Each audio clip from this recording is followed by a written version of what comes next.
Ayan, mega love shout out. Isang magandang tanghali. Yun. Sa ating intro guys, merong nakalagay dyan, legit or fake. Yan. At alam naman natin ngayon, no, sobrang dami, laganap yung mga gumagamit. Ayan, manipis pa ng kilay ko guys. Gumagamit ng mga pangalan ng iba. Isang halimbawa po kay Kuya Bal Santos. Ano po, may mga gumagamit ng pangalan and then nanghihingi ng pera. Di umano daw ay pantulong. May ginagamit sila mga picture ng mga bata, matatanda. Alam niyo yung mga scammer, yan. So dito sa ating intro, legit ba or fake? Yang nag-PM, ito po ay hindi ko sana re-reactionan. Pero ang naglapag po nito ay reactor po mismo sa Karepa. Bumagsak po ang screenshot sa Karepa at dito po, yan, nakita nyo naman sa ating intro, ay Sheena Auto. So doon, ang sabi ng Sheena Auto, ma'am please, sana po makahiram po ako ng 5K. Next month ko na lang po ibabalik. Hindi po kasi umabot sa minimum revenue yung sa YouTube namin. Yung inaasahan ko sanang ipambibili ng maintenance na gamot ni Bombay at pangkain nila sa bahay. And then dito po ay nag-reply. Alam mo ba bawal ang ginagawa mo? Ito po ay bumagsak sa Karepa group chat. So, aking re-reactionan dahil gusto kong malaman kung ito ay fake. Dahil alam naman natin na marami po ang gumagamit ng mga fake account para makapanloko sa ating kapwa. So, ito na. Legit or fake? Pwede po kayong mag-comment sa ibaba at pag-usapan po natin. Ano po? Pero last month ay meron din po, isa din, bumagsak din sa Karepa, screenshot din na si Sheena ulit. Sheena ulit ang pangalan na ito ay nanghihiram ng pera. Bumagsak din po yan sa Karepa. So dito, ito hindi ko na sana re-reactionan. Ano po? Pero doon, sa Karepa kanina, ay pumasok doon si Kuya Bal at nabasa ni Kuya Bal ito. So ayun na, nag-search tayo. Nag-search po ang inyong lingkod. Ayan po, ano po, wait lang. Ito po yung chat. Nag-search ang inyong lingkod. Sinearch ko, tinakpan ko lang ang baby. Ang mukha ni baby, tinakpan ko lang. Nag-search ang inyong lingkod. At inalam ko si Sheena Auto. Sa aking pag-search po ay may lumabas na Sheena Auto. So in-scroll ko kung ilan yung post kasi baka bagong Facebook account. So nag-search tayo. Ay nakita ko po ay ang daming post legit. At ito ay hindi lang po babagong gawa ang account. At katunayan ay may mga post na picture ni Sheena, picture ng asawa at picture ng kanilang baby. So nag-scroll pa ako. Nakakalagay dito, Sheena Auto, si Ate Shin. So, nag-scroll pa ako. Meron po ditong 5,800 followers. So, malaki-laki. So, ito ay nangangahulugan na hindi bagong account. So, sa madaling salita ay matagal ng account. Kung ito'y bagong account, pwede po nating pag-isipan, paghinalaan na ang nag-chat ay scammer. So, nag-search ako sa kailalim-ilaliman. At nakita ko po ay napakarami pong post. Mga picture po ni Sheena at picture po ng anak niya. Picture din po ng asawa niya. At dito po ay meron din pong isang post na reaction video para kay Makagago. At natatandaan ko po, ayan po may picture si Sheena. Natatandaan ko po, issue kay Makagago ay si Sheena ay nag-reaction doon kay Makagago. So, inopen ko po ang link ay video po ni Sheena. So, sa madaling salita, hinaan ko. Sa madaling salita, yung nag-message na nanghihiram ng 5K, sa madaling salita, at i-minatch ko, kinumpara ko dito sa Sheena Auto sa Facebook ay nag-match. So, ibig sabihin, nangangahulugan na yung nag-message na pahiram ng 5K ay si Sheena. Ayan po, nandyan po, legit po yan ha. Mga old post ay picture po nilang pamilya. And ito, wala na pong ibang Sheena Auto, maliban po, dito lang po sa isang account na ito. Ayan, dami po yan, ano po, ayan.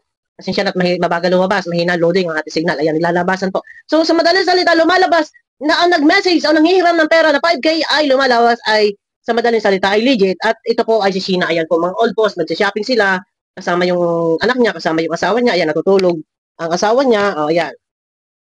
At, ayan po. Tatakpan lang natin yung baby ha. Wait. Ayan, ang asawa niya, ayan po, natutulog. So, asawa ni Sheena. So, ibig sabihin, ang nanghihiram ng pera ay si Sheena. Legit. Nag-research po tayo. Sheena Auto.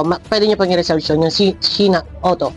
So, sabi ko nga kamakailan meron din po na naglapag doon sa Karepa ng Sheena ang pangalan at nanghihiram din po ng pera. Katunayan, ito po ay ilang beses ko nang nare-reactionan. Ang aking tanong, Hanggang kailan po?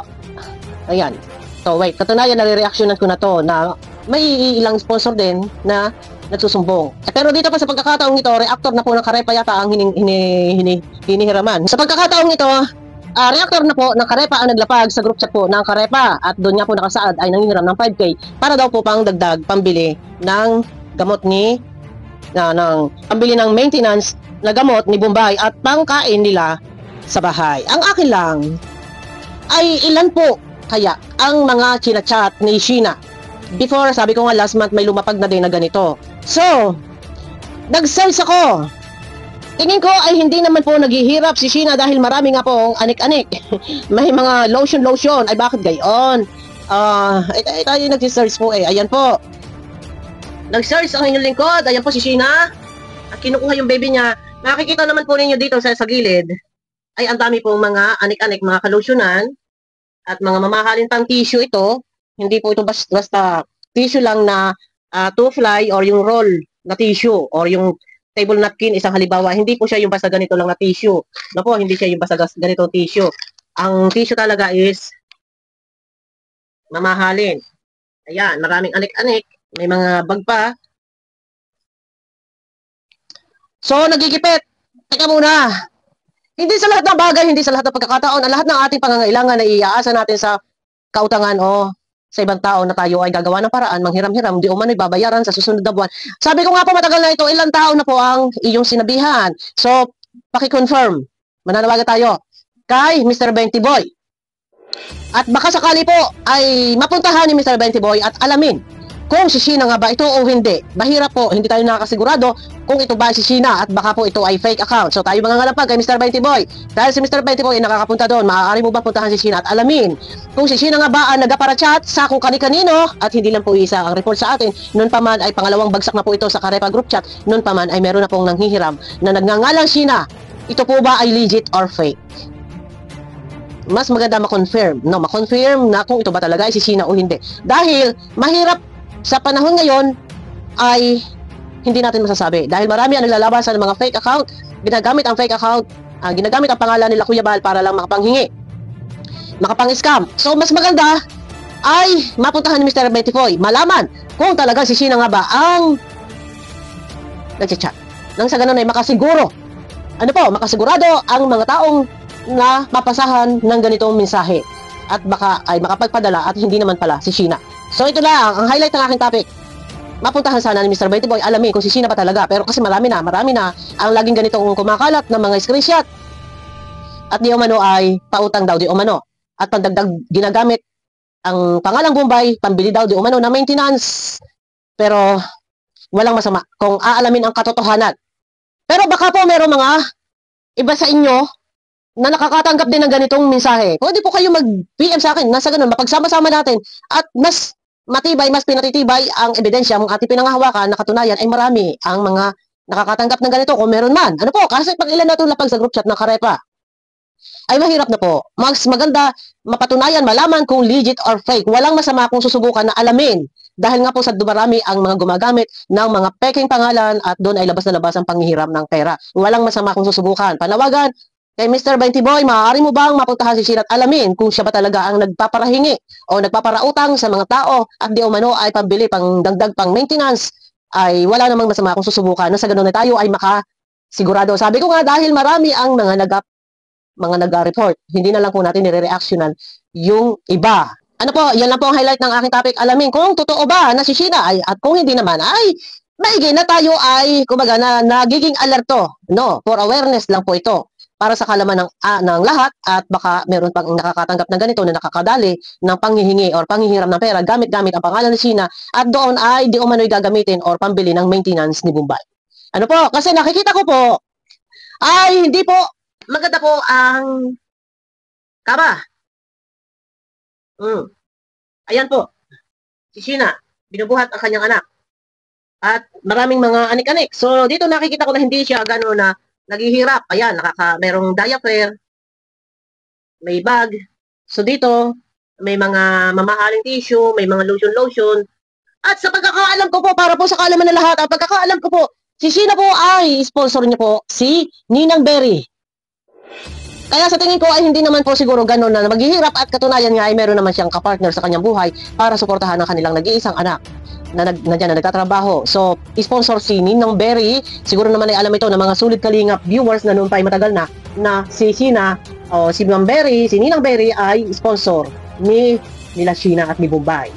So ngayon, mas maganda malaman nang magkaintindihan at tayo makasigurado kung si Sheena ba ang nangihingi or nanghihiram or hindi or ito ay mga fake account.